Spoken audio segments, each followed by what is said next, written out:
오늘은 교회 카페를 운영하시거나 준비하시는 분들을 위한 정말 중요한 이야기를 준비했어요. 만약에 교회에 카페가 있는데 거기에 원두를 딱 한 가지만 사용해야 한다면 어떤 원두가 가장 필요할까요? 그라인더가 하나밖에 없다면요? 아니면 그라인더마저 살 형편이 안 된다면요?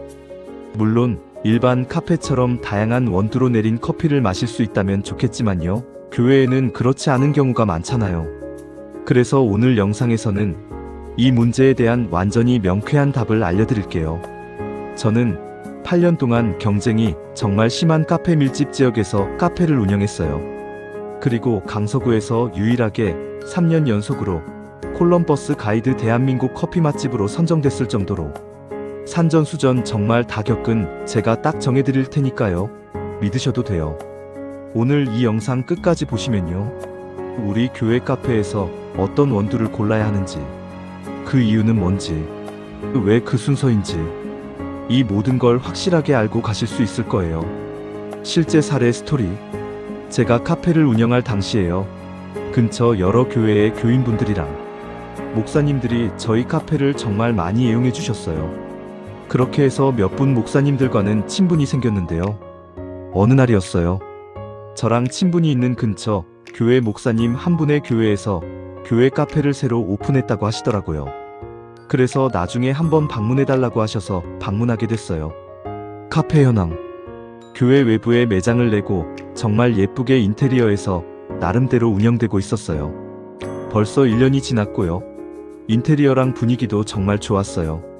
그 교회의 한 집사님이 커피 기초 자격증을 취득하셔서 운영하고 계시더라고요.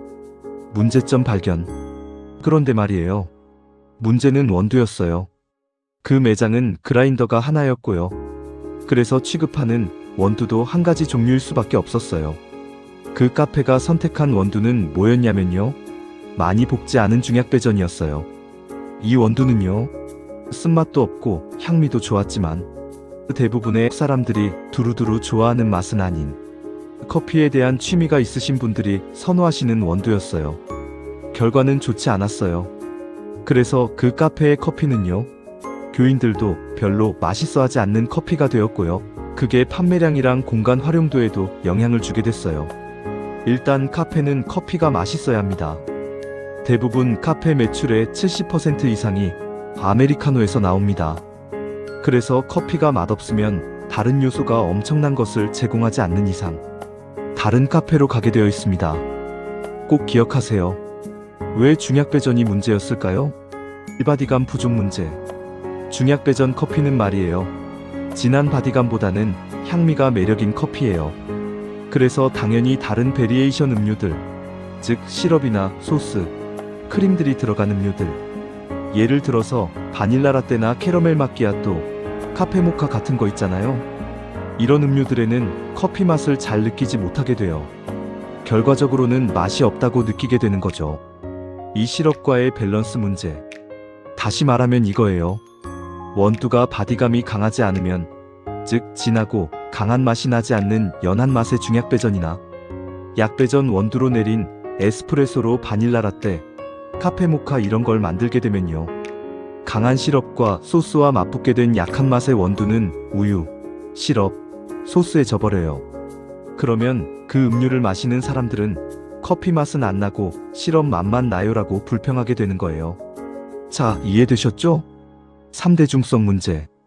중약배전 또는 약배전 원두, 쉽게 말해서 약하게 볶은 원두는요. 매장에 원두를 하나만 선택해야 한다면 선택해서는 안 돼요. 그 원두는 아메리카노나 에스프레소, 핸드드립으로 마시는 게 제일 맛있는데요. 그 맛을 알아보고 개인 취향인 분들은 전체 고객의 한 20에서 30% 미만 정도라고 생각하시면 돼요. 게다가 카페 메뉴는 아메리카노만 있는 게 아니잖아요. 바닐라 라떼 같이 시럽, 소스 들어간 커피 음료가 여러 종류 있는데 한 가지 원두가 이런 베리에이션 음료들까지 다 커버해줘야 하는데 맛있을 리가 없죠. 중약배전 원두에 대해 좀 더 알아볼까요? 중배전, 중약배전 원두들은요. 산미라인 원두들, 주로 에티오피아 원두들을 로스팅할 때 이 원두들의 장점을 극대화하기 위해 취하는 볶음도예요. 우리나라의 중약배전, 약배전 원두들은 대부분 에티오피아 계열 원두들이 많아요. 이 원두는요, 묵직한 바디감보다는 플로럴향, 즉 꽃향기와 베리류, 오렌지류의 산미와 향미들이 잘 어우러진 커피를 추구하시는 분들이 좋아하는 원두예요. 자, 이쯤 들으니까 이 원두가 대중적이지는 않은데 상당히 좋은 커피 같은 느낌이 들죠? 맞아요. 커피 애호가들은 많은 분들이 이 산미 계열 커피를 즐기세요. 저도 산미 커피가 더 좋아요. 이런 산미 원두들은요, 덜 볶음으로써 커피 원두가 가진 맛의 스펙트럼을 더 다채롭게 느낄 수 있거든요. 이 카페를 운영하시는 분이 좋아하시는 원두가 바로 산미 커피였던 거예요. 저는 목사님께 제 의견을 말씀드렸지만요, 이미 운영하시는 교회분이 계시고 이분이 셋업을 다 하신 상태에서 운영된 지가 꽤 된지라 목사님께서 바꾸기도 쉽지 않은 문제였고요. 좋은 시설에 참 아쉬운 부분이었어요. 카페 운영의 핵심 원칙. 그래서 교회 카페를 처음 시작할 때는요, 올바르고 시행착오 없이 최선의 결과를 가져다 줄 전문가의 길잡이가 필요한 거예요. 카페를 운영할 때 말이에요. 내가 좋아하는 것을 내놓느냐, 대중들이 좋아하는 것을 내놓느냐? 이런 문제에 카페는 어떤 것을 내놓아야 할까요? 답을 말씀드리자면요, 내가 좋아하는 기호는 내려놓고 일단 대중이 좋아하는 것을 먼저 내놓아야 해요. 그리고 다른 원두도 내놓을 여력이 있다면 순위별로 하나하나 늘리는 게 정답이에요. 특별 코너, 우리 목사님은 개쩌는 커피 애호가? 갑자기 이 이야기를 왜 하냐면요, 목사님들이 커피에 상당한 조예와 취미를 가지고 계신 분이 정말 많아요. 커피라면 열광적으로 좋아하실 정도로요. 제가 지금껏 많은 목사님들을 배웠는데요, 어느 정도 커피 매니아냐면요, 스스로 로스팅도 하시고 장비도 잘 갖춰놓으신 분도 계시고요, 여러가지 드립 도구도 갖춰놓고 손님 오시면 내려드리기도 하시고 정말 커피에 아낌없는 사랑을 보내는 분들을 많이 배웠어요. 건강상 문제 있으신 분 빼고는 커피 안 좋아하시는 목사님은 못 본 것 같아요. 그 이유가 뭔지 아세요? 천주교 신부님은 술이 되지만 기독교 목사님은 술이 안 되잖아요. 그리고 커피와 신학의 연관성도 있어요. 역사적 배경. 커피가 유럽의 근대 문화가 폭발적으로 성장 발전하는데 큰 힘이 되었다는 사실을 아세요? 물론 신학의 발전에도 한몫했어요. 17세기에요. 유럽 대륙에 이슬람으로부터 커피가 들어오면서 프랑스를 중심으로 한 포도주 중심의 살롱 문화는 카페 문화로 크게 변화했어요.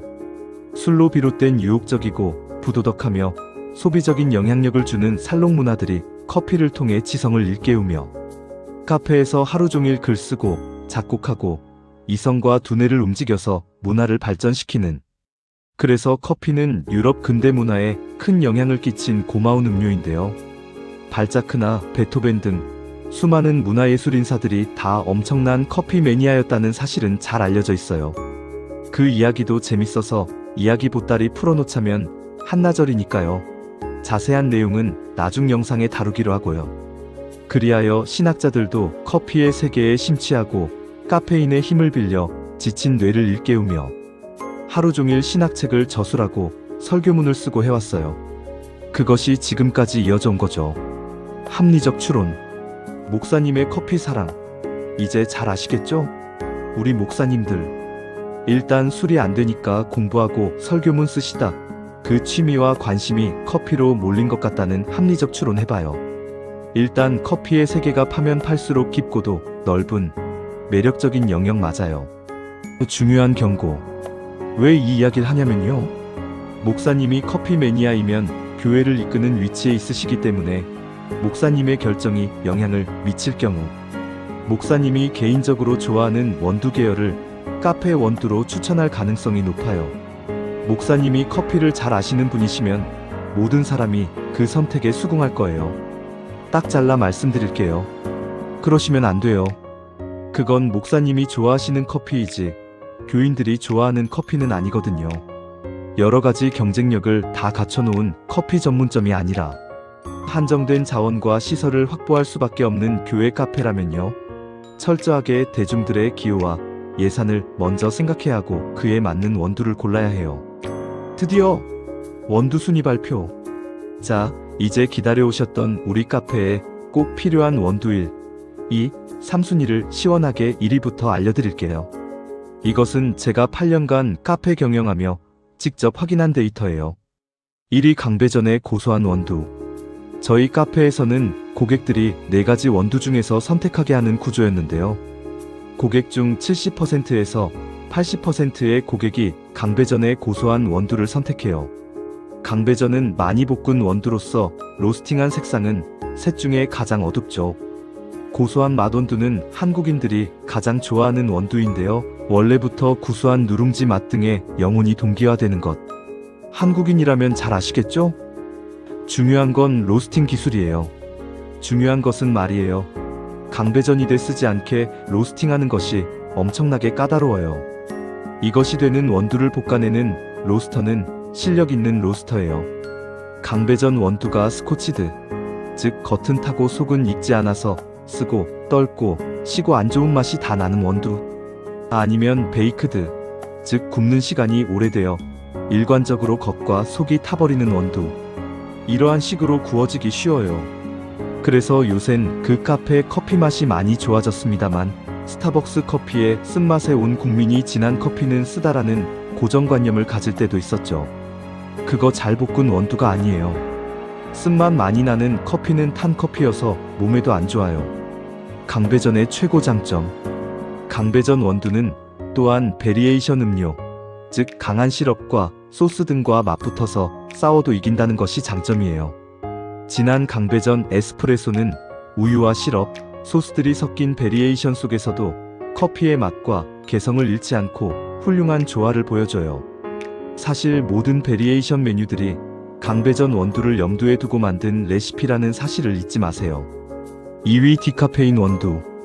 요즘에는 디카페인 원두의 수요가 꾸준히 늘어나고 있는데요. 임산부, 수유부, 위염 등 건강상 카페인이 절대 금지인 사람들 또는 카페인에 취약한 사람들이 디카페인 커피를 많이 찾으세요. 원래 커피 마시면 안 되는 사람들이 커피 생각이 더 나잖아요. 디카페인 원두가 이분들의 소원을 정확히 해결해줘요. 그러나 문제는 맛있어야 말이죠. 디카페인에 대한 오해. 디카페인 원두는 좀 맛없다고 경험하고 생각하시는 분들이 많은데 초기에는 그런 원두가 많았어요. 예전에는 맛없고 공정이 더 들어가기 때문에 가격도 더 높은 디카페인 원두가 많았는데요. 지금은 잘 고르면 일반 원두보다 더 맛있고 가격도 일반 강배전 원두와 같은 가격대의 원두가 있어요. 이 또한 전문가의 영역이 필요한 것인데 저한테 물어보시면 추천해 드릴게요. 이것 또한 강배전 라인이라 아메리카노, 라떼, 베리에이션 모두 잘 어울려요. 3위 산미 원두. 먼저 길게 설명했던 산미 원두예요.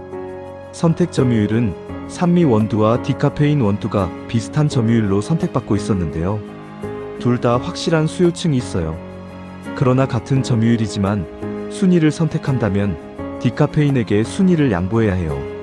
고객 입장에서 생각할 때 산미 원두는 취향의 선택이지만 디카페인을 선택할 수밖에 없는 고객 입장에서는 이것은 필수 선택이거든요. 이거 아니면 커피를 못 마시니까요. 산미 원두 좋아하시는 분들은 다 고소한 원두도 좋아하세요. 고소한 원두는 호불호 없는 커피 맛이니까요. 번외 4위 대체 커피. 자, 1위부터 3위까지 잘 들으셨죠? 그리고 번외로 4위도 말씀드릴게요. 제가 추천하는 4위 커피는 요새 핫한 대체 커피예요. 얼마 전에 대체 커피 개발하시는 우리나라 대체 커피 탑티어 사장님을 초대하여 시연한 대체 커피 시음회에 다녀왔었는데요. 요즘 화제성과 인기몰이를 하고 있고 대체 커피 카페가 선풍적인 인기를 끌고 있죠. 그러나 아직 대중화되지는 못했는데요. 대중화되는 것은 시간 문제예요. 대체 커피의 장점들. 대체 커피의 장점은 몸에 좋은 허브류들이 여러 종류 들어가 있는, 엄밀하게 말하면 허브티 종류인데 커피 맛을 자연스럽게 구현하고 있고요. 카페인 함량이 그야말로 0%라는 거예요. 그럼 아까 디카페인 커피는 뭐냐고요? 디카페인 커피는 카페인이 아주 미미하게나마 존재합니다. 대부분의 사람들에겐 감지도 안 되는 카페인 양이지만 대체 커피는 아예 없어요. 가격의 혁명. 그 외 가장 강력한 장점은 가격이 저렴하다는 거예요. 지구온난화와 기후변화로 수확량이 적어져 날로 폭등하는 커피 원두 가격에 비해 그 가격이 반값 정도라는 것은 엄청난 장점이에요. 대체 커피의 미래는 아주 밝고요. 한국에서 품질 향상 개발에 박차를 가하고 있는 단계예요.